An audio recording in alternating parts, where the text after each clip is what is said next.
Hey everyone, welcome back. Tonight we're diving into something that will make you grateful for the era you were born in. So get comfortable, maybe dim the lights, and let me know in the comments where you're listening from and what time it is for you. I love seeing how this community spans across the world, all of us connected by our fascination with the darker corners of history. And if you enjoy these deep dives into the past, hit that like button and subscribe. It really does help. Now let's ease into tonight's story together. Two midwives are walking toward you. Their hands are already reaching. You're 14 years old and completely naked in a freezing stone chamber. The Duchess of Bedford watches from the corner, her eyes calculating. Cold. You're shaking, but not from the February chill seeping through the walls of Rouen Castle. You're shaking because you know what comes next. These women are about to probe the most private parts of your body. They'll push their fingers inside you. They'll examine you like livestock at market. And their judgment will determine whether you live as a queen or die in disgrace. You can't speak. You can't protest. You can't even cry without being called hysterical. This is your virginity test. And you're not just any girl. You're Blanche of Navarre, future queen consort. The year is 1453. And this examination will decide your entire future. But here's what makes this truly horrifying. Blanche has been married for 13 years. 13 years of sharing a bed with King Henry IV of Castile. 13 years of humiliation disguised as royal matrimony. 13 years of whispered rumours about what might be wrong with her, or with him.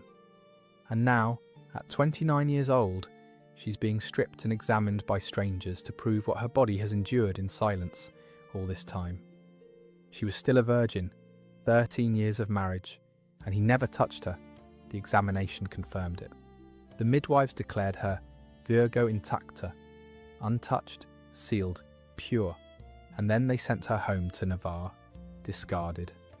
Her value as a political pawn exhausted by the very test that was supposed to protect her honour.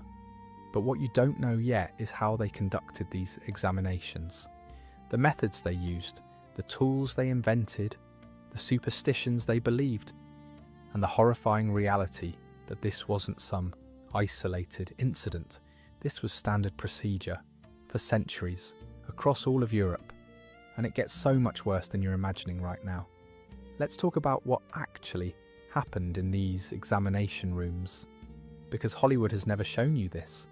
Your history teacher certainly never mentioned it, and the sanitized versions you might have heard don't come close to the degrading reality.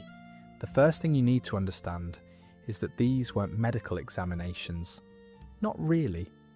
They were political theatre disguised as science. They were power rituals designed to remind every woman, no matter how high her birth, that her body belonged to the state, to the church, to her father, to her future husband. To everyone except herself. Here's how it worked. A royal marriage has been negotiated, treaties have been signed, dowries worth fortunes have been agreed upon. Trade agreements that will affect millions of lives hang in the balance. And at the centre of all this political machinery sits a girl's hymen. A piece of tissue so fragile it can tear from horseback riding, from strenuous labour, from a dozen non-sexual activities. But in medieval Europe, that tissue was worth more than gold.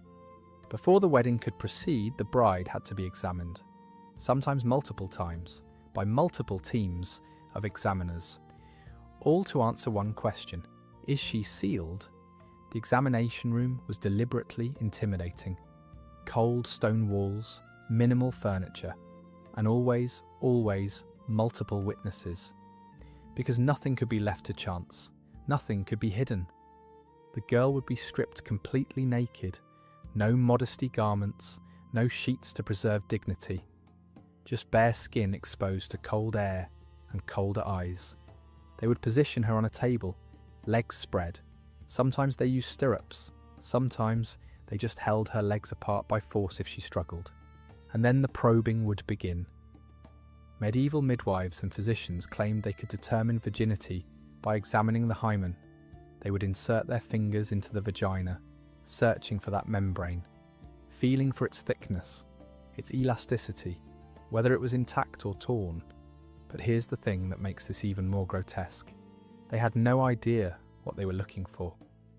Medieval medicine was a bizarre mix of ancient Greek theory, Christian theology, and pure superstition.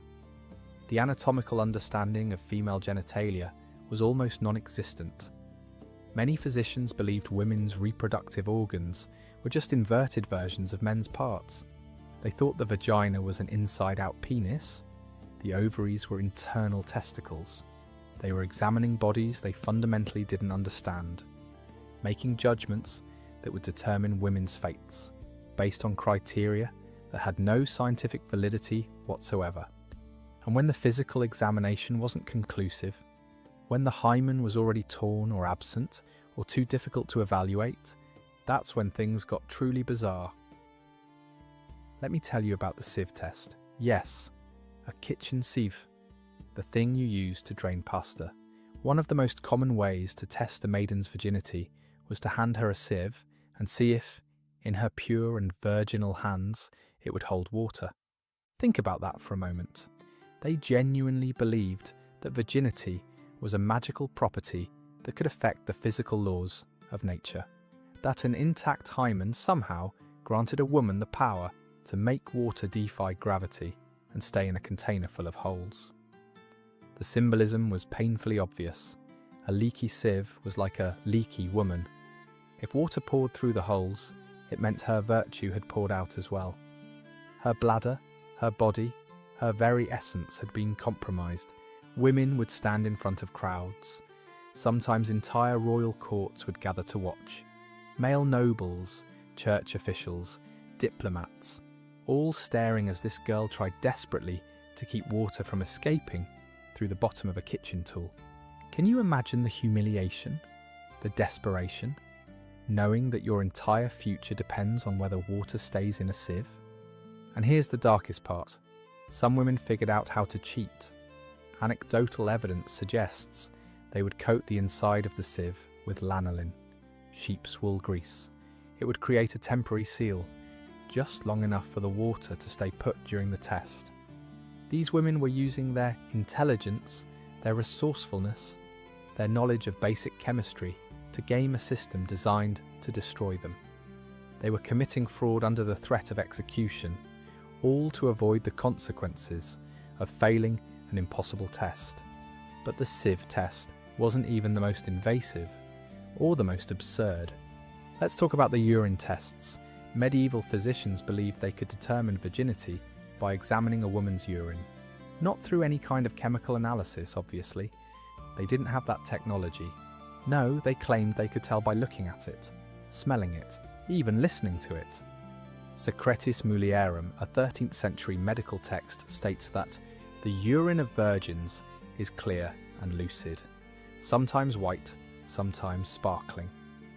Another expert recommended observing the sound. A virgin, he claimed, urinates with a subtle hiss, and indeed takes longer than a small boy. Think about what this means. Noble ladies, princesses, future queens were forced to urinate in front of male physicians who claimed they could hear virtue in the sound of piss hitting a chamber pot. They would time it, compare it to boys' urination, examine the colour, the clarity, the smell, all while the woman stood there, exposed, humiliated, listening to learned men debate whether her bodily fluids sparkled correctly. The sheer confidence with which these physicians made these claims is staggering. They wrote treatises, they taught students, they built entire careers on the ability to determine sexual history by looking at urine. And women had no choice but to submit, to stand there while strange men analysed their waste, to hope that their bladder performed correctly, that their urine had the right sparkle, the right hiss, the right timing. But wait, it gets weirder. Some tests bordered on the occult. Medieval minds couldn't separate science from magic, medicine from superstition, so they created hybrid tests that were part medical examination, part ritual, part pure fantasy. The magnet test, for instance. John of Trevisa, a 14th century writer, claimed that a magnet placed under the pillow of a married woman would have different effects depending on her fidelity. If she was faithful, the magnet would make her suddenly embrace her husband in her sleep. If she was cheating, she would throw herself out of bed because of a frightening vision. The logic, if you can call it that, went something like this. Magnets attract iron. Virtue attracts virtue. Therefore, a virtuous woman would be magnetically drawn to her husband, while a corrupt woman would be repelled. They were trying to use the newly discovered properties of magnetism to detect sexual behaviour, mixing cutting-edge science with medieval morality and coming up with something that made no sense to anyone with even basic understanding of either. But perhaps the most dangerous test was the fumigation test. Niccolò Falcucci, a 15th century Italian physician, wrote that if a woman is covered with a piece of cloth and fumigated with the best coal, if she is a virgin, she does not perceive its odour through her mouth and nose. They were literally smoking women like meat, burning coal or other substances beneath them while they were wrapped in cloth, then watching to see if they could smell the smoke. The theory was that a virgin's body was so sealed, so closed off, that even fumes couldn't penetrate from her genitals through her internal passages to her nose and mouth. Think about the danger here. Coal smoke, toxic fumes, women trapped under cloth, unable to escape, while they're deliberately exposed to substances that could poison them. All based on a theory of anatomy that was completely wrong. The vagina doesn't connect to the respiratory system, but medieval physicians didn't know that, or didn't care, and women died from these tests. The records don't talk about it much, because why would they? A dead servant girl, a failed examination subject, these weren't worth documenting. But we know women were exposed to mercury compounds, to toxic smoke, to dangerous substances, all in the name of determining their virginity. Cinnabar, for instance, that beautiful red powder made from mercury sulfide. It was used in burial rituals, painted on corpses, used in examinations, and it's highly toxic. Repeated exposure causes mercury poisoning, tremors, hallucinations, organ failure, death. But it was sacred. It was the colour of blood, of life, of transformation. So they used it anyway, even when they must have noticed that women who underwent multiple examinations involving cinnabar started showing strange symptoms. The thing about all these tests, though, the sieve, the urine, the magnets, the fumigation, they all share one critical feature. They were completely unreliable. Even medieval physicians knew this. In their more honest moments, they admitted that these tests didn't actually prove anything, that hymens could be torn in non-sexual ways, that urine colour depended on diet and hydration, that magnets didn't respond to moral purity, but they kept using these tests anyway, because the tests weren't really about determining virginity. They were about control. They were about making sure every woman understood that her body could be examined, questioned, and judged at any time, by anyone with authority. Now let's talk about who conducted these examinations, because that's where the tragedy deepens into something even more painful. The examiners were usually women, midwives mostly, sometimes noble ladies, women who should have been sisters in suffering, women who understood, better than any man could, what it felt like to have your body treated as public property. And yet they participated. They inserted their fingers into other women's bodies. They made declarations that could result in execution, exile, or lifelong shame. They became instruments of a system designed to oppress them all. Why? Some midwives, demonstrating bonds of sisterhood, declared women to be virgo intacta when they clearly weren't. They lied on their reports. They falsified evidence. They risked their own positions, their own safety, to protect other women from consequences they knew were unjust. But most midwives were honest in their appraisals, and their findings served to throw their fellow females under the medieval bus. The reason is heartbreaking. The thumb of oppression under which medieval women lived was so large, so omnipresent, so deeply ingrained in society that most women believed the cultural rhetoric. They actually thought females were wicked, untrustworthy, inferior, dishonest. They internalized the misogyny, made it part of their worldview, used it to judge other women. Medieval Christianity taught that women were the source of original sin, that Eve's weakness had damned all humanity, that female sexuality was inherently corrupt and needed to be constantly monitored and controlled. Women absorbed these teachings. They heard them from birth, from priests, from their mothers, from every authority figure in their lives. The church said women were sinful. The law treated women as property. Medicine viewed women's bodies as defective versions of men's. Philosophy taught that women lacked the rational capacity for true virtue. And so when a midwife examined another woman, she did so with the full weight of that ideology behind her. She genuinely believed she was protecting society from corruption, that she was serving God by exposing sexual sin, that her participation in this system was righteous. The few midwives who resisted, who lied on their reports, who tried to protect other women, they were taking enormous risks. If they were caught falsifying examinations, they could be charged with fraud, with conspiracy, even with witchcraft. They could lose their livelihoods, their reputations, their lives, and yet some did it anyway. They saw another woman's terror and couldn't participate in her destruction. They looked into frightened eyes and made a choice to lie, to risk everything for a stranger. Those women were heroes, unrecorded, unnamed, their acts of resistance lost to history. But they existed, and they mattered. The women who suffered these examinations never forgot the experience. The trauma was profound and lasting. They reported feeling disconnected from their own bodies, like their physical selves had become evidence to be managed rather than bodies to be inhabited.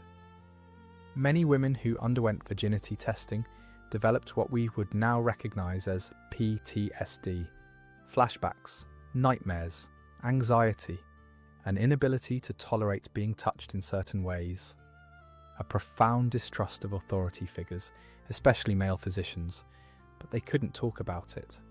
There was no concept of psychological trauma, no therapy, no support groups, just shame and silence and the expectation that you would move on.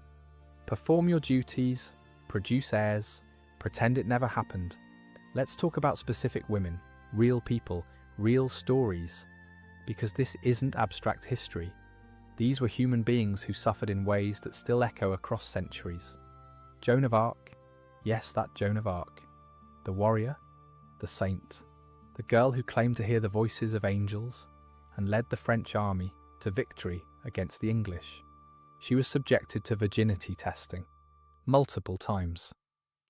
The first examination happened at Poitiers in 1429, before Charles VII would agree to give her an army. Joan claimed to be sent by God. She said she had visions of St. Michael, St. Catherine, and St. Margaret. She said they told her to drive the English out of France and crown Charles as the rightful king. But Charles and his advisors didn't care about her visions. They cared about her hymen. The logic was medieval theology at its finest. Virgins were less likely to be recruited by the devil. Therefore, if Joan was a virgin, her claims of divine communication were more credible. But if she wasn't, then she was probably a witch. So before they would give this teenage girl an army, before they would let her risk her life for France, they made her strip naked and submit to examination. Yolande of Aragon, Charles's mother-in-law, supervised the test. Multiple women participated. They probed Joan's body, examined her genitals, made their determination. Virgin, the seal was intact, and so Joan was allowed to go to war, because her hymen passed inspection. But that wasn't the end of it. When Joan was later captured by the English and put on trial for heresy, they examined her again. The Duchess of Bedford personally oversaw another virginity test. Think about what this means. Joan had been wearing men's clothing, leading armies, living in military camps surrounded by soldiers. The English wanted to prove she was a whore, that she'd been sleeping with her men, that her claims of divine guidance were lies covering up sexual sin. So they stripped her, again, examined her, again, violated her privacy, again. And again, the examiners confirmed, virgin. But even then, even with multiple examinations by multiple teams of women, all confirming her virginity, the English prosecutors wouldn't let it go. They kept bringing it up, questioning it, suggesting that maybe the examinations were wrong, that maybe she'd fooled the examiners somehow, because they needed Joan to be sexually corrupt. It was the only way they could justify executing her. If she really was a virgin receiving divine visions, then killing her meant killing a holy messenger. But if she was a lying whore pretending to be pure, then execution was righteous punishment. The irony is crushing. Here's Joan, who changed the course of history through her military leadership, who inspired a nation to believe in itself, who faced down armies and nobility and the entire English military force, and she kept getting reduced to the state of her hymen. Her courage on the battlefield meant nothing compared to whether her vaginal tissue was intact. Her strategic brilliance was less important than what midwives found when they probed her body. Even in her trial transcripts, even in the records of her interrogation and execution, her virginity keeps coming up, over and over, as if it's the most important thing about her. Joan of Arc, the Virgin Warrior. Joan of Arc, the Maid of Orleans. Even her title, her identity, was defined by her sexual status. And when they burned her at the stake in 1431, when they tied her to that pole and lit the fire beneath her, the ashes that remained were thrown into the Seine River, specifically to prevent any relics from being collected, because even in death, even reduced to ash, her body was still seen as dangerous, still seen as evidence that needed to be destroyed. But Joan's story, as horrific as it is, almost makes sense in the context of her trial. She was accused of heresy. The English needed to discredit her, so they attacked her body, her sexuality, her virginity. What's even more disturbing is when you look at women who were examined despite having done nothing wrong, women whose only crime was being born into royal families and used as political pawns in marriage alliances. Catherine of Aragon, the woman who would become Henry VIII's first wife and the catalyst for the English Reformation. Her virginity became the subject of international debate for decades. Catherine was first married to Arthur, Henry VIII's older brother. In 1501, she was 15. Arthur was also 15. They were married in a grand ceremony at St. Paul's Cathedral, united Spain and England in a powerful alliance. 7 months later, Arthur died, probably tuberculosis, though the records aren't clear, and immediately everyone started asking, did they consummate the marriage? Because if they did, then Catherine was Arthur's widow in every sense. Church law said a man couldn't marry his brother's widow. It was considered incest based on a passage in Leviticus. But if they didn't, if Catherine was still a virgin despite 7 months of marriage, then she wasn't really Arthur's widow. She was just a girl who'd participated in a wedding ceremony, and Henry VII, Arthur's father, could marry her to his second son, the future Henry VIII, and preserve that valuable Spanish alliance. So Catherine, at 15, having just lost her young husband, was questioned about her sexual experiences. Male counsellors, diplomats, church officials, all asking this teenage girl in mourning, did your husband penetrate you? How many times? What exactly did he do to you? Catherine said no. She swore on her mother's soul that Arthur had never touched her, that she had come to his bed a virgin and left it a virgin 7 months later. Henry VII believed her, or claimed to. The marriage to Henry VIII was arranged. In 1509, shortly after Henry VII died and young Henry took the throne, he married Catherine. She was 23, he was 17. For nearly 20 years, the marriage seemed stable. Catherine gave birth multiple times, though only one child survived, Princess Mary. Henry loved Catherine, or seemed to. They were partners, companions, united in their Catholicism and their devotion to England. But then Henry fell in love with Anne Boleyn. And suddenly, after 20 years of marriage, he discovered that his conscience was troubled. That passage in Leviticus bothered him. Maybe, he thought, maybe his marriage to Catherine was invalid. Maybe that's why God hadn't given them a son. Divine punishment for an incestuous union. And so Catherine's virginity, which had been settled decades ago, became an international incident. Henry needed to prove that Catherine had consummated her marriage to Arthur. Because if she had, then his marriage to her was invalid, and he could marry Anne with a clear conscience and the church's blessing.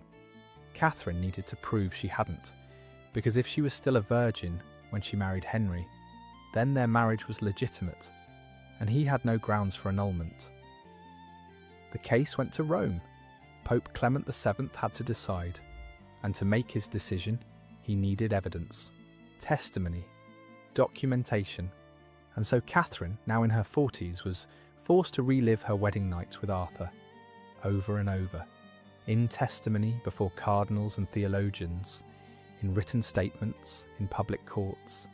She was asked to describe, in explicit detail, what Arthur had done or hadn't done to her body when she was 15 years old, whether he had touched her, how he had touched her, whether there had been penetration, whether she had bled. Imagine being Catherine in that moment.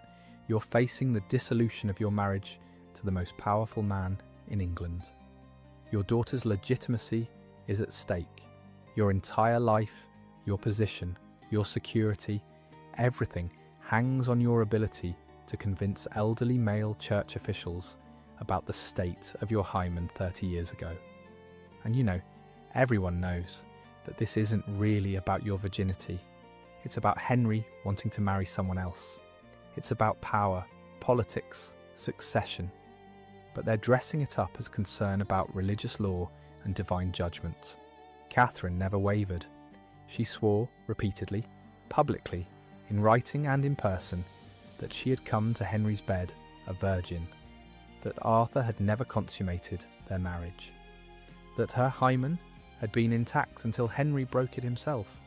But Henry found plenty of people willing to testify otherwise, men who claimed Arthur had bragged about sleeping with Catherine, servants who said they'd seen evidence of consummation, physicians who said it was unlikely a married couple wouldn't have had sex. None of these people had actually examined Catherine. None of them had any direct knowledge of what happened in that bedroom 30 years ago. But their testimony carried weight because they were men. And Catherine was just a woman defending her own virtue. The case dragged on for years. Catherine was humiliated repeatedly. Her most intimate experiences became public knowledge. Scholars across Europe debated the condition of her hymen like it was a theological question of vital importance. In the end, Henry lost patience with the Pope's deliberation. He broke with Rome entirely, declared himself head of the English Church, and granted himself an annulment. Catherine was stripped of her title, separated from her daughter, and spent the last years of her life in increasingly harsh conditions. She died in 1536, still claiming she had been Henry's true wife, still defending her virginity, still insisting that Arthur had never touched her, and on her deathbed she wrote Henry a letter. In it she said, "I commend unto you Mary our daughter, beseeching you to be a good father to her. Lastly, I make this vow, that mine eyes desire you above all things."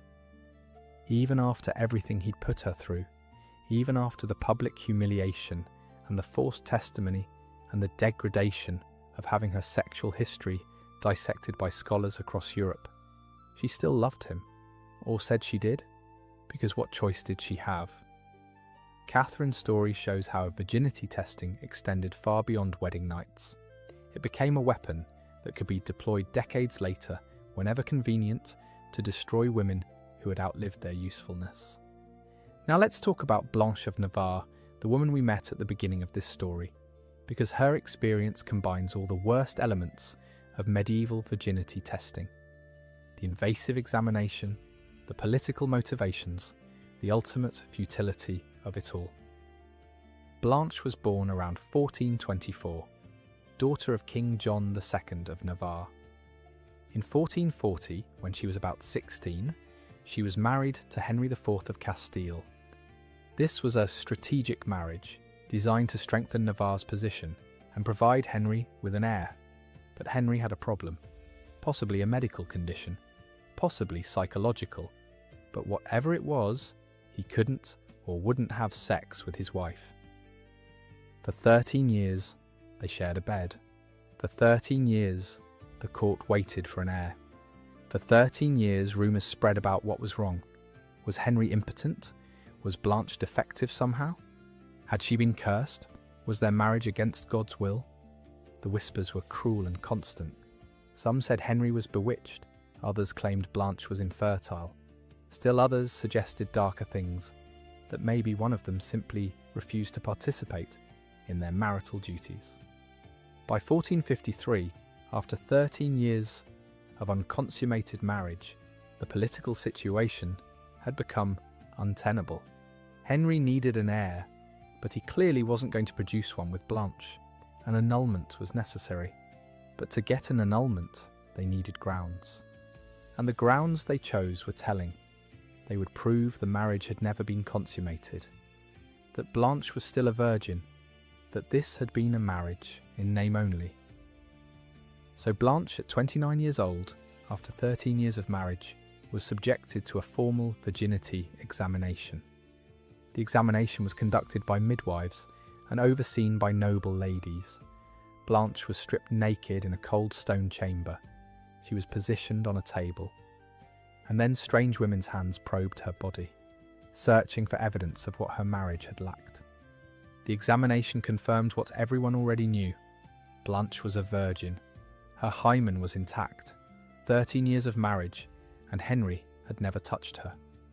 The finding should have been a vindication, proof that the failure of the marriage wasn't Blanche's fault, evidence that Henry was the one with the problem. But instead, it was used to discard her. The marriage was annulled. Blanche was sent back to Navarre, her value as a political asset exhausted. She had served her purpose by failing to serve her purpose, if that makes sense. Her virginity proved the marriage was invalid, which was exactly what they needed it to prove. Henry quickly married again.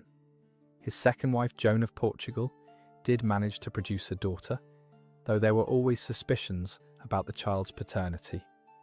Henry's impotence or unwillingness to consummate his first marriage suggested that maybe he hadn't fathered his second wife's child either. But Blanche never remarried. She returned to Navarre and lived in relative obscurity for another 10 years, dying in 1464 at around 40 years old. Her story is heartbreaking because of its sheer futility. She did nothing wrong. She was faithful, she was willing. But she was examined, humiliated, and ultimately discarded because her husband couldn't or wouldn't perform his duties. And the examination itself, the violation of her privacy, was presented as mercy, as a way to prove her innocence, when really it was just one final humiliation before she was erased from political relevance. These stories, Joan's and Catherine's and Blanche's, they're not outliers. They're not extreme cases. This was normal.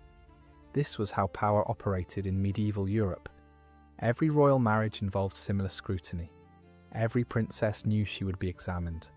Every queen understood that her body could become evidence in political proceedings. The psychological impact was profound. Women grew up knowing that their hymen might be the most important thing about them, that their value as human beings could be reduced to the state of a piece of tissue in their vagina. They learned to view their own bodies with suspicion and fear. They monitored themselves constantly. They avoided activities that might damage their hymen. They lived in terror of the examination they knew was coming. And when the examination finally happened, when they were stripped and probed and judged, they often felt disconnected from their own bodies. like they were floating above the scene, watching it happen to someone else. A defense mechanism against trauma too overwhelming to process. The women who conducted these examinations weren't monsters. They were products of their culture, raised with the same beliefs, subjected to the same pressures. Many of them had undergone similar examinations themselves. But that doesn't excuse what they did. They had choices, even if those choices were limited. Some chose to lie, to protect other women. Others chose to be honest, to uphold the system. Both choices had consequences. The men who ordered these examinations, the kings and nobles, and church officials, they rarely faced any consequences at all. Henry VIII tore apart the church and executed wives without ever being held accountable. Kings across Europe examined and discarded women like used goods and were praised for their political acumen. The system was designed to protect male power while making women's bodies public property. And it worked for centuries until women finally, slowly, painfully began to push back. But even as these examinations were being conducted, even as women were being systematically violated in the name of virtue, there was resistance. Subtle, dangerous, often futile, but real. Women shared information. They whispered to each other about how to survive examinations. They passed down techniques for faking virginity when necessary. They created informal networks of support that existed outside official channels. The most common method for faking virginity involved blood. Because what examiners really wanted to see wasn't an intact hymen during examination, it was blood on the wedding night sheets. Blood that supposedly proved virginity had been taken, that the seal had been broken by the husband, that the marriage had been properly consummated. But blood is blood. It doesn't carry a certificate of origin. It doesn't announce where it came from. Smart women figured this out. It wasn't too difficult for a clever yet soiled bride to acquire a vial of blood, the histories tell us. Most medieval households had adjoining farms, and animals were routinely butchered for dinner. A bit of chicken blood could easily be hidden in a piece of jewellery and spilled onto the sheets under the cover of darkness. Imagine the planning required, the risk. A woman would have to obtain animal blood without anyone noticing, hide it somewhere on her person, keep it concealed through the wedding ceremony, and feast. Then in the dark, while her new husband slept or was distracted, she'd have to apply it to the sheets in a convincing pattern. If she was caught, the consequences would be severe. Accusations of fraud, of deception, of corrupting the marriage. She could be executed for such trickery. But women did it anyway, because the alternative, admitting that her virginity had already been lost, was often worse. Some women got their periods to cooperate. They would try to time their weddings to coincide with menstruation. Then the blood on the sheets would be real, just from a different source than everyone assumed. Other tricks involved a woman arranging to have a wedding take place while she was menstruating, the records note. Natural blood that could pass for proof of broken virginity. But the most disturbing method involved the leech technique. Medieval medical texts actually recommended this. The day before her marriage, let her put a leech cautiously on her labia, taking care lest it slip in by mistake. Then blood will flow out here, and a little crust will form in that place. Women would deliberately wound themselves in their most sensitive areas. They would allow blood-sucking parasites to attach to their genitals, to feed on their flesh, creating injuries that would bleed during intercourse and convince husbands and examiners that virginity had just been taken. The pain must have been excruciating. The risk of infection was enormous, but it was preferable to the consequences of failing a virginity test. Some methods bordered on primitive surgery. The trochlea, a medieval medical text, suggests a constrictive for the vagina so that women may appear as if they were virgins. Take the whites of eggs and mix them with water in which pennyroyal and hot herbs have been cooked, and with a new linen cloth dipped in it, place it in the vagina 2 or 3 times a day. They were trying to temporarily tighten vaginal muscles using egg whites and herbs, hoping that the physical sensation would convince husbands that they were deflowering virgins rather than experienced women. None of these methods were safe. Egg whites introduced into the vagina could cause infections. Herbs could provoke allergic reactions. The leech technique risked serious injury. But women used them anyway, because the social consequences of discovered non-virginity were worth risking death to avoid. The networks through which this information spread were informal and dangerous. Mothers might whisper to daughters. Servants might share techniques among themselves. Midwives who sympathized might offer quiet advice, but you couldn't be too open about it. Couldn't discuss it where men might overhear. Because if word got out that women were actively subverting virginity testing, the punishments would intensify. Some noble women developed even more elaborate schemes. Other tricks involved secretly substituting the bride with another woman when it came time to consummate the marriage. Think about the coordination required for this. You'd need a woman roughly the same size and appearance as the bride. You'd need her to be willing to have sex with a stranger on behalf of someone else. You'd need to get her into the bridal chamber without anyone noticing the switch. Then you'd need to switch them back before morning. The logistics alone are staggering, but the fact that it happened, that it's documented in multiple sources, tells us how desperate women were to avoid the consequences of failed virginity tests. There were also women who simply refused, who said no to examinations, who challenged the authority of those who claimed the right to probe their bodies. These women were rare, and they almost always paid terrible prices for their resistance, but they existed, and their defiance, even when it ended in their destruction, created cracks in a system that seemed unbreakable. The religious dimension of virginity testing deserves special attention, because the Church, which claimed to value human dignity and spiritual worth, was one of the primary institutions demanding and conducting these examinations. Christian theology had created an impossible standard for women.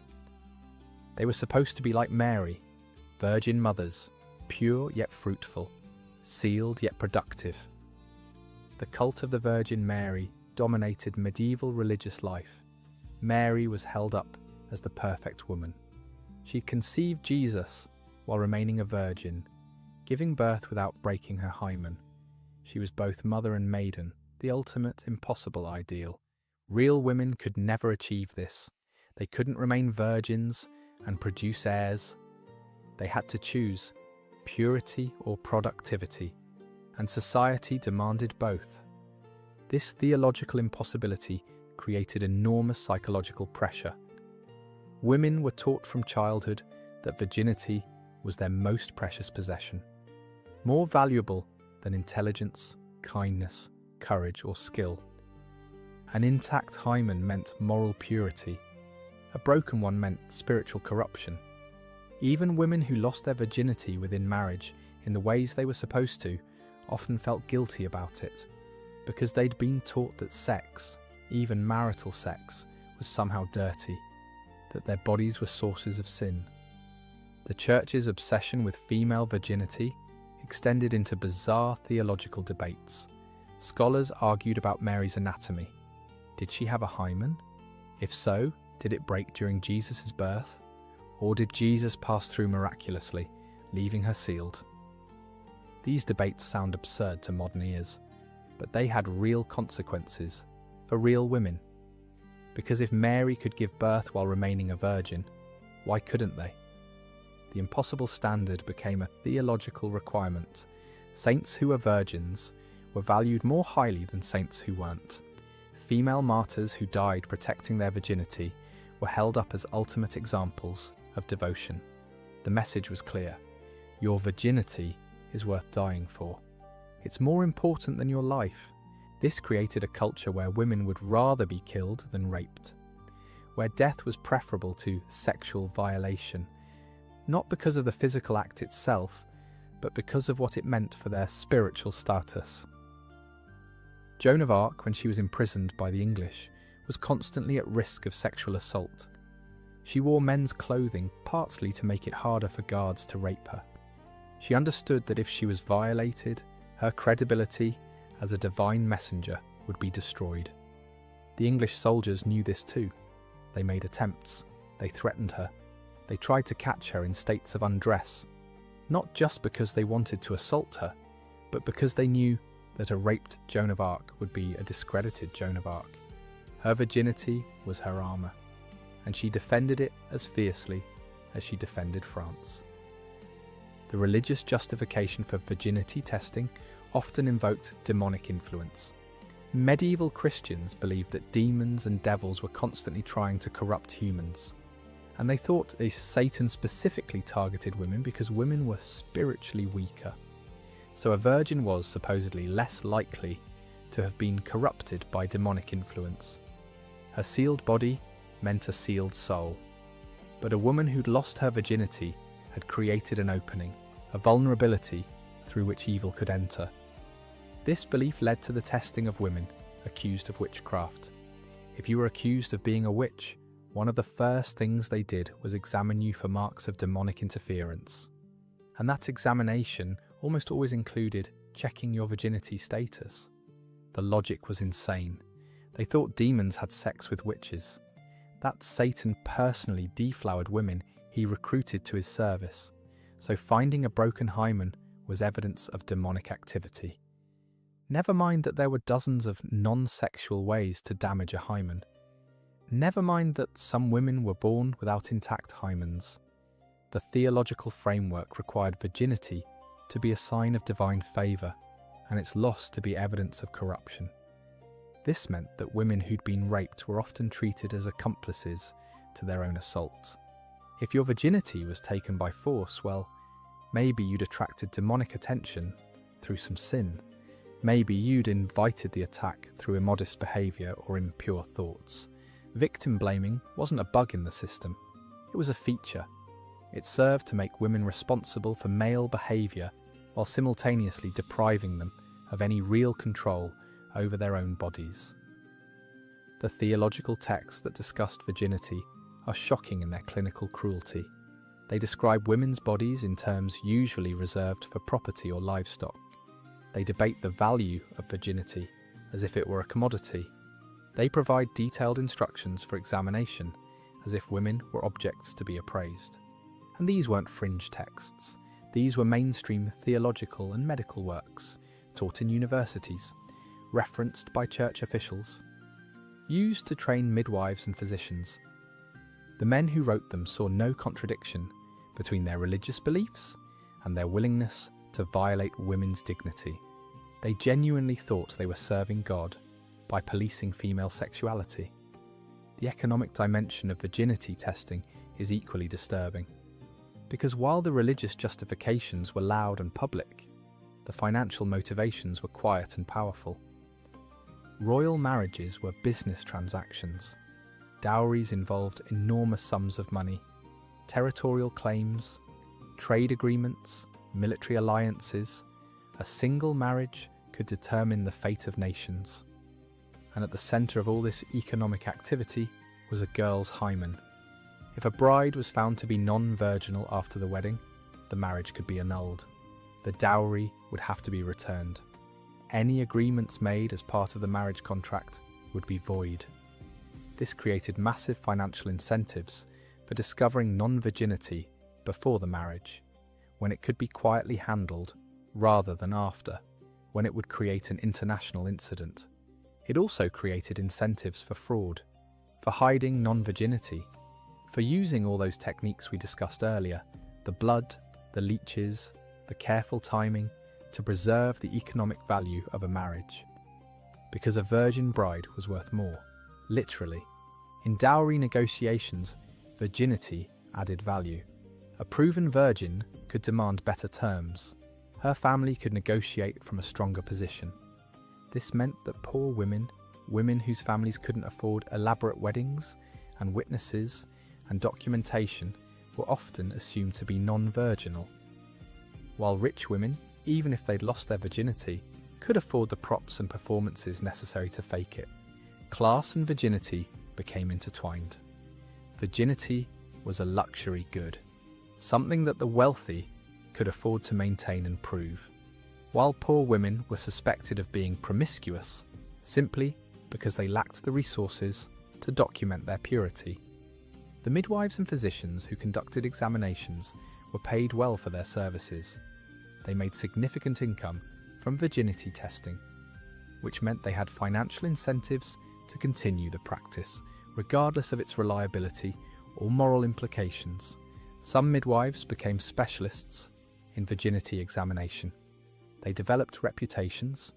They were hired by multiple royal courts. They built careers on their supposed ability to determine sexual history by examining women's bodies.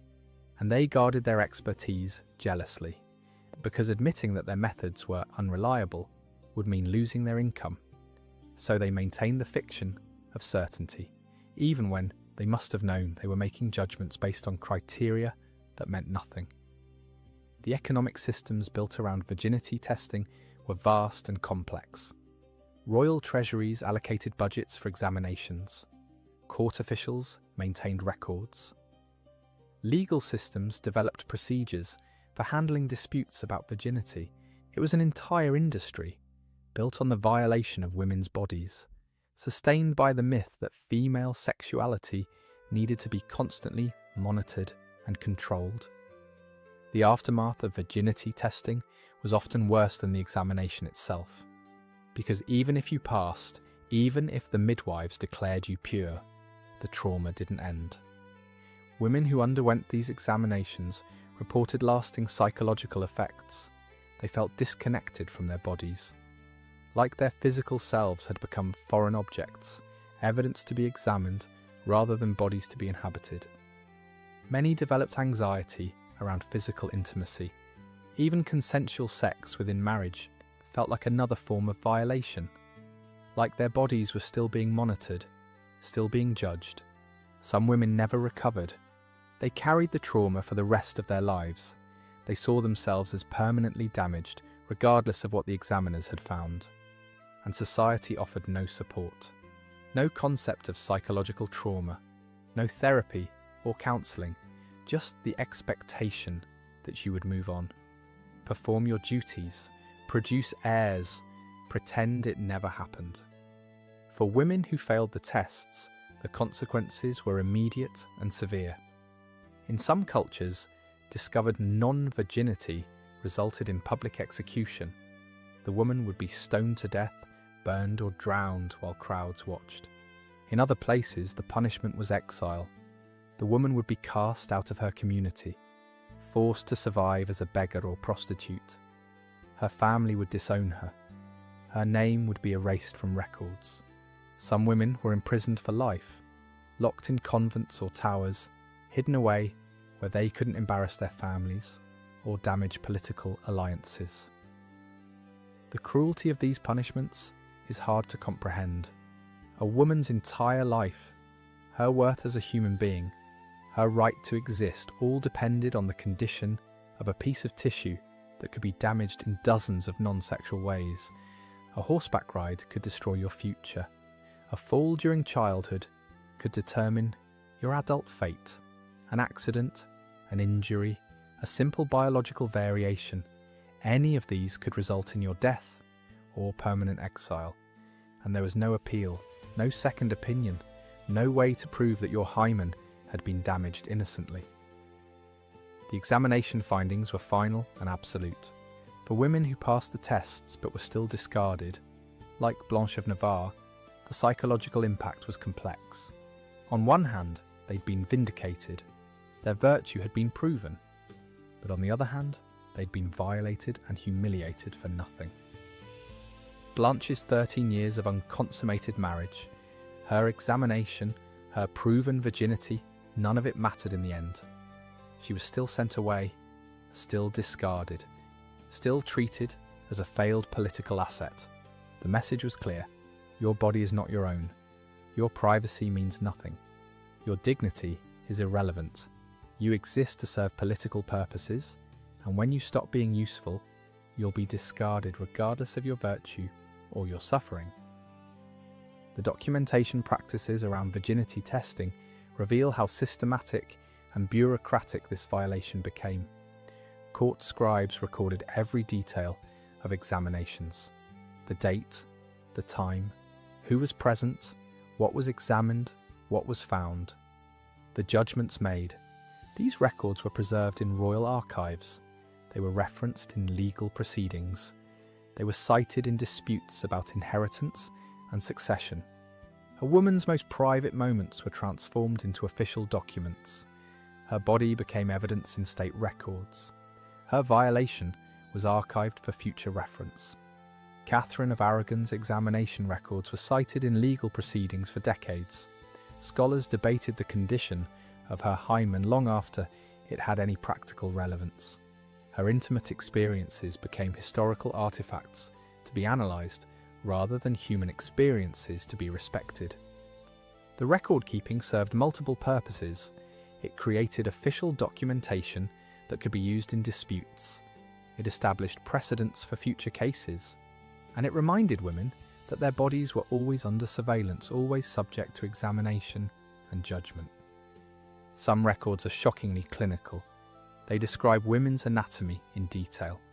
They note physical variations. They comment on women's reactions during examination. Other records are more euphemistic, using coded language to describe intimate examinations. But the meaning is always clear.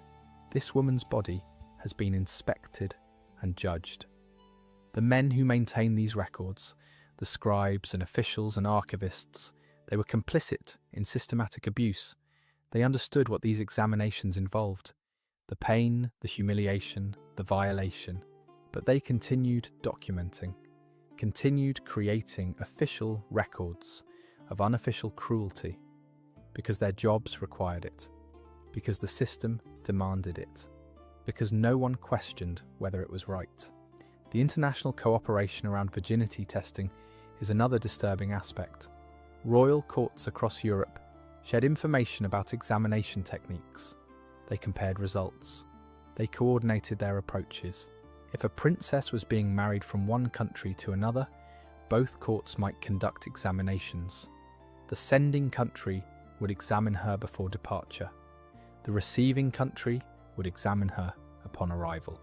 This double examination served as verification, insurance against fraud, a way to ensure that the bride hadn't lost her virginity during travel. But it also meant double violation.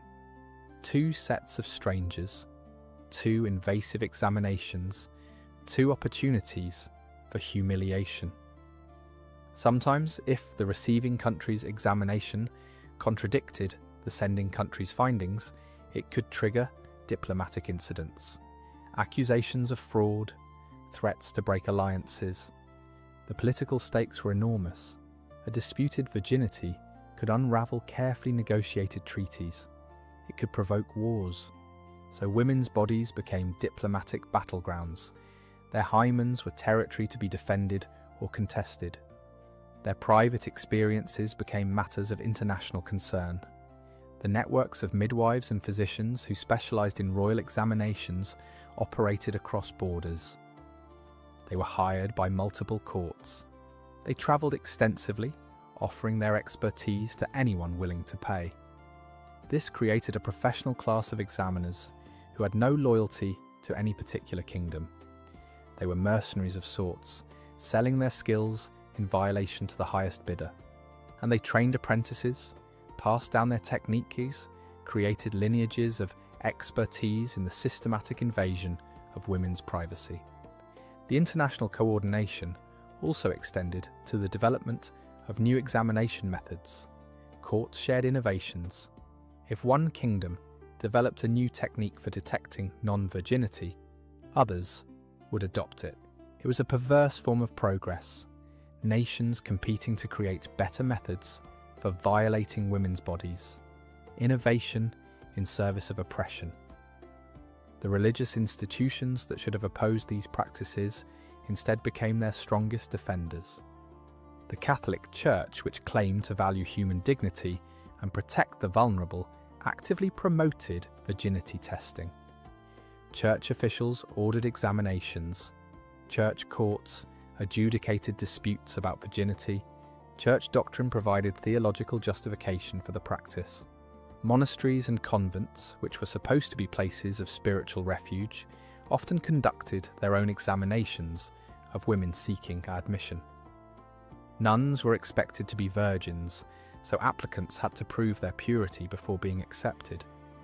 This created bizarre situations where religious women, who'd taken vows of chastity themselves, participated in the intimate examination of other women, where spiritual communities that preached about modesty and dignity engaged in systematic violation.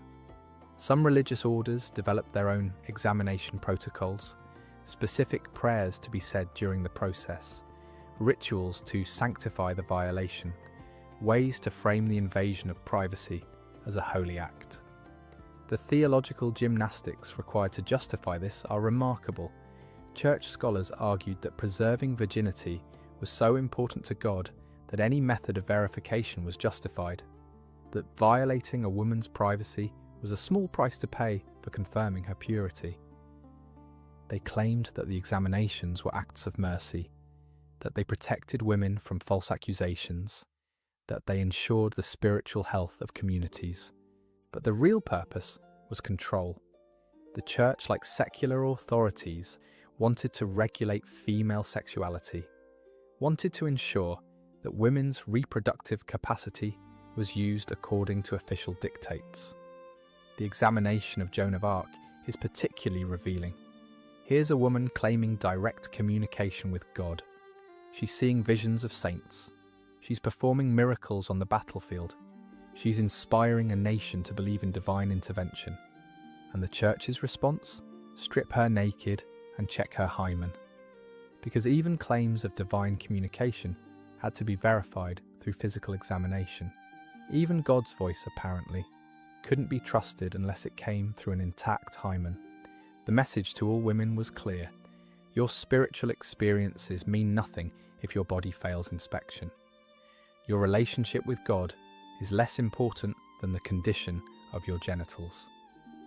This prioritization of physical purity over spiritual depth created a toxic religious culture. Women learned to fear their own bodies, to view their sexuality as inherently corrupt, to see their physical selves as obstacles to holiness rather than parts of God's creation. The psychological damage was immense. Women internalized the idea that they were spiritually deficient simply because they were female, that their bodies made them more vulnerable to sin, that they needed constant surveillance to prevent moral corruption. And the church reinforced these beliefs constantly, through sermons, through confession, through the sacramental system that required women to report their sexual thoughts and experiences to male priests. The medical profession's role in virginity testing is equally troubling. Physicians who should have been dedicated to healing and protecting human health instead became instruments of oppression. Medieval medical texts devoted extensive sections to virginity examination. They provided detailed instructions. They debated techniques. They claimed scientific authority for practices that had no medical validity. Physicians built careers on their supposed expertise in determining sexual history. They were consulted by courts. They testified in legal proceedings. They trained students in examination methods. And they knew their methods were unreliable. Medical texts from the period contain admissions that hymens can be damaged in non-sexual ways, that some women are born without intact hymens, that physical examination can't definitively prove sexual history, but they continued practicing anyway, because the social and political demand for virginity testing was too strong to resist, because they were well paid for their services, because questioning the practice would mean challenging powerful institutions. Some physicians tried to introduce more scientific methods. They developed instruments for more precise examination. They created classification systems for different types of hymens. they attempted to standardize examination procedures. These efforts were presented as improvements, as ways to make virginity testing more accurate and reliable. But really, they just made the violation more systematic, more official, more difficult to resist. The medicalization of virginity testing gave it false legitimacy. When physicians, in their professional capacity, declared women to be virginal or non-virginal, it carried weight. It seemed authoritative. It appeared to be based on scientific knowledge rather than social prejudice. But it was still just men claiming the right to examine women's bodies, to make judgments about women's worth, to determine women's fates based on criteria that had nothing to do with actual medicine. The Hippocratic Oath, which physicians swore to uphold, included the principle of first do no harm, but virginity testing caused enormous harm. Psychological trauma, social destruction, sometimes physical injury from invasive examinations. Yet physicians saw no contradiction. They genuinely believed they were serving society, protecting families, upholding moral standards. The medical establishment's participation in virginity testing created precedents that influenced healthcare for centuries. The idea that women's reproductive systems were appropriate subjects for routine examination by male physicians became standard medical practice. Even today, many medical procedures involving women's reproductive health carry echoes of this history.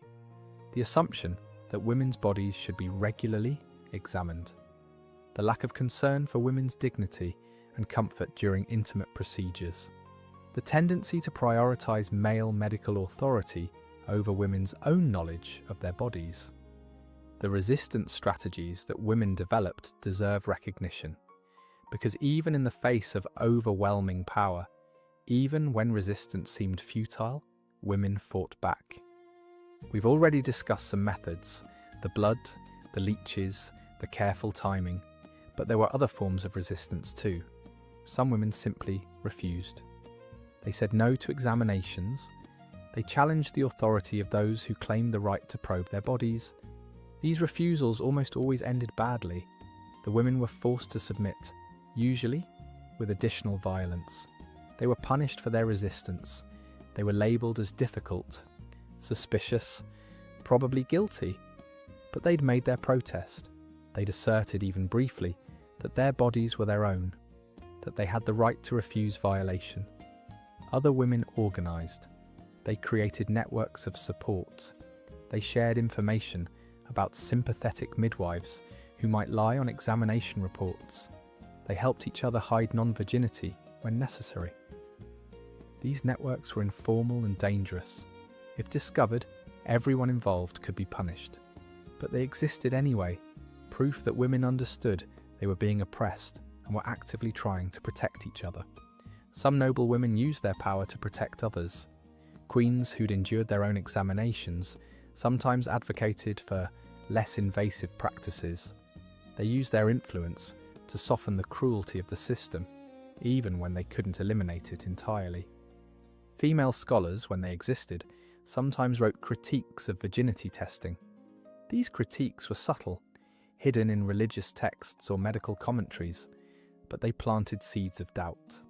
They suggested that maybe the practice wasn't as necessary or reliable as everyone claimed. The resistance wasn't always direct. Sometimes it took the form of subversion. Women who became midwives and then quietly protected other women, servants who helped noble women fake blood on sheets, artists who depicted examination scenes with subtle critique embedded in the imagery. This kind of resistance is easy to miss if you're not looking for it. It doesn't show up in official records. It doesn't make dramatic historical moments. But it was real, and it mattered. Every woman who helped another woman cheat a virginity test was committing an act of rebellion. Every midwife who lied on a report was risking her career and possibly her life to protect someone else. Every servant who smuggled animal blood into a bridal chamber was participating in collective resistance against an unjust system. These women were heroes, not because they overthrew the system, they couldn't, but because they refused to passively accept it. They saw suffering and chose to intervene, even in small ways, even when it was dangerous. The informal knowledge networks women created were sophisticated. Information about which midwives were sympathetic, which herbs could be used to fake certain conditions, how to time bleeding, what excuses might be accepted for damaged hymens. This knowledge was passed down through generations, mothers to daughters, servants to their younger colleagues. It was oral tradition, rarely written down, because documentation was too dangerous. But it survived, and it helped countless women navigate a system designed to destroy them. The legacy of medieval virginity testing extends far beyond the medieval period. The ideas and attitudes that justified these practices continued to influence how societies treated women for centuries. Even today, virginity testing persists in various forms around the world. The techniques may have changed, but the fundamental assumptions remain: that women's sexual purity is a matter of public concern, that women's bodies should be examined and controlled by authorities, that a woman's worth depends on the condition of her genitals. In some countries, virginity testing is still legally practiced. Doctors examine women and issue certificates of virginity. These certificates are used in marriage negotiations, in legal proceedings, in immigration cases. The United Nations has condemned virginity testing as a human rights violation.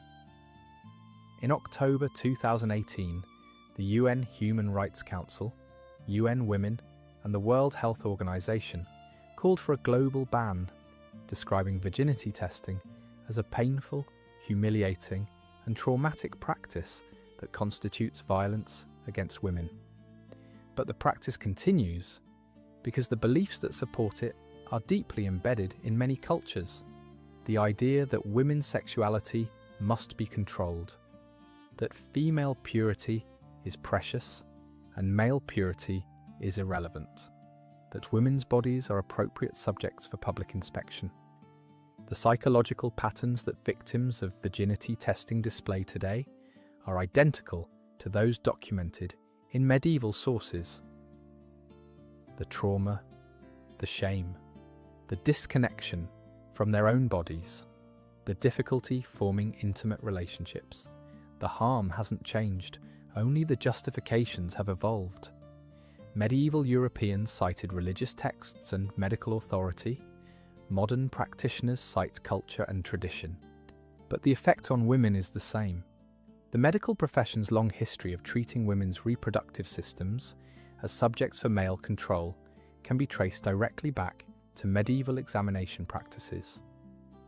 The assumption that women's intimate experiences should be documented and judged by authorities. The lack of concern for women's dignity during examinations.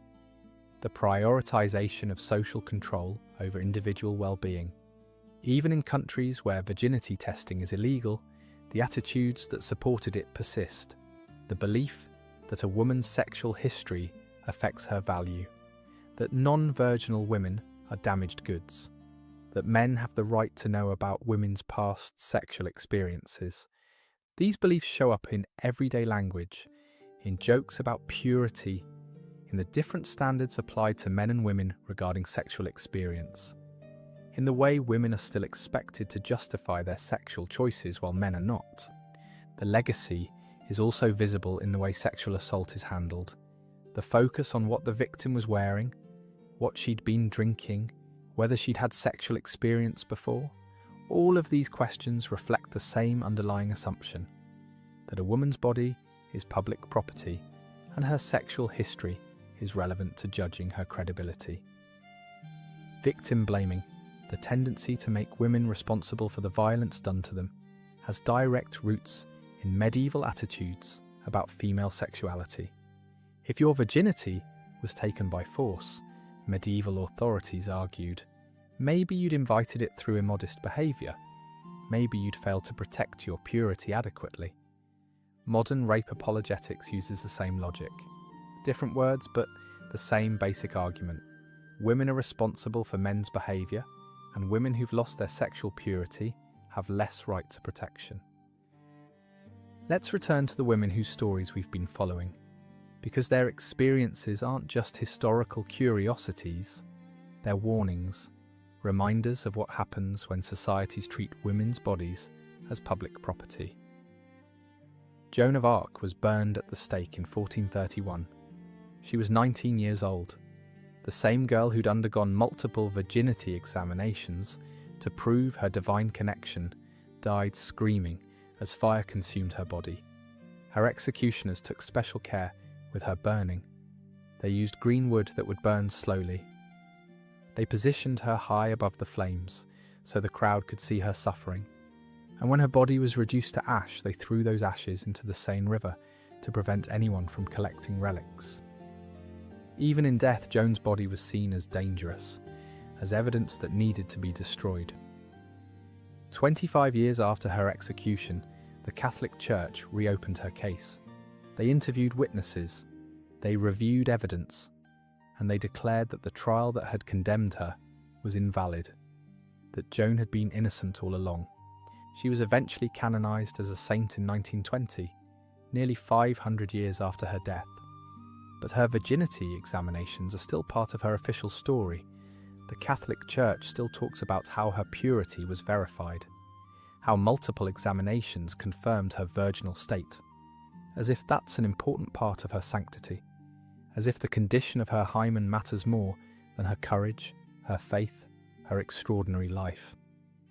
Catherine of Aragon died in 1536, still claiming she had been Henry's true wife, still defending the virginity she'd lost to him decades before, still insisting that Arthur had never touched her. She'd spent the last years of her life separated from her daughter, stripped of her title, living in increasingly harsh conditions. Henry had forbidden anyone to visit her. She was essentially a prisoner in her own home, but she never stopped fighting, never stopped asserting her rights, never stopped demanding that Henry acknowledge their marriage as valid. Her final letter to Henry is heartbreaking. She called him her lord, commended their daughter to him, said her eyes desired him above all things. Even after everything he'd put her through, she still loved him, or said she did, because what else could she say? She had no power left, no leverage, no way to hurt him back. All she had was her dignity and her insistence that she'd been his true wife. Blanche of Navarre returned to her father's kingdom and lived in relative obscurity. There are few records of her later life. She didn't remarry, didn't have children, didn't play any significant political role after her annulment. She'd been discarded. Her 13 years of unconsummated marriage treated as a footnote. Her virgin examination just another administrative procedure in the dissolution of a failed alliance. She died in 1464, about 10 years after her annulment. She was around 40 years old, and history barely remembers her. She's a minor figure in the history of Castile and Navarre. Most people have never heard her name, but she matters, because her story shows how utterly disposable women were considered. Even royal women, even women who'd done everything right, even women who'd been proven pure by the very standards their society demanded. Her virginity didn't save her. It just provided the evidence needed to discard her. These stories matter because they remind us that the past wasn't some distant, abstract thing. It was real people suffering real trauma, making real choices under impossible circumstances. The women who underwent virginity testing weren't characters in stories. They were human beings with hopes and fears and dreams. They felt pain, they felt shame, they felt violation, and they survived, or they didn't. But either way, they deserve to be remembered. Not just as victims, though they were victimized, but as women who resisted when they could, who protected each other, who found ways to subvert systems designed to destroy them, who refused to let their suffering be the end of their stories. The midwives who lied on reports, the servants who smuggled blood into bridal chambers, the noble women who used their power to protect others, the women who simply said no, even knowing the consequences. They were all heroes, all resistance fighters in a war most people don't know was being fought. And their legacy lives on. In every woman who refuses to let others define her worth. In every person who challenges the idea that women's bodies are public property. In every activist working to end virginity testing wherever it still persists. The fight isn't over. The attitudes that justified medieval virginity testing are still with us. The belief that women's sexuality must be controlled. That female bodies are appropriate subjects for inspection and judgment. That women's worth depends on their sexual purity. But we know better now. We understand that these beliefs are tools of oppression, that they serve to control women, not to protect them, that they cause enormous harm while providing no actual benefit. And we can choose differently. We can recognize that women's bodies belong to women, that sexual history is private and personal, that someone's worth as a human being has nothing to do with whether their hymen is intact. We can honor the women who suffered through medieval virginity testing by refusing to perpetuate the attitudes that made those examinations possible, by challenging the systems that still treat women's bodies as public property, by insisting that dignity and privacy are human rights, not privileges to be earned through purity. So tonight, as you lie in your clean bed with your bodily autonomy intact, think about Blanche, think about Catherine, think about Joan, think about the 14-year-old girl standing naked in a cold chamber while strange hands violate her privacy in the name of political necessity. Think about the 29-year-old woman, married for 13 years, being examined to prove what everyone already knew, that her husband had never touched her. Think about the 19-year-old warrior whose conversations with saints meant less to her judges than the condition of her genitals. Think about all the women whose names we don't know, who suffered and died without leaving any record, who were examined and judged and discarded without anyone bothering to document their pain. They were real. Their suffering was real. And it matters, not because we should wallow in horror, not because we should feel guilty for being born in a better time, but because remembering is how we make sure it doesn't happen again, how we recognize when similar attitudes show up in new forms, how we honor the women who came before us by refusing to let their suffering be meaningless. Medieval virginity testing was systematic violence disguised as virtue. It was oppression presented as protection. It was cruelty justified through religion and science and tradition. And the women who endured it were braver than most of us will ever need to be.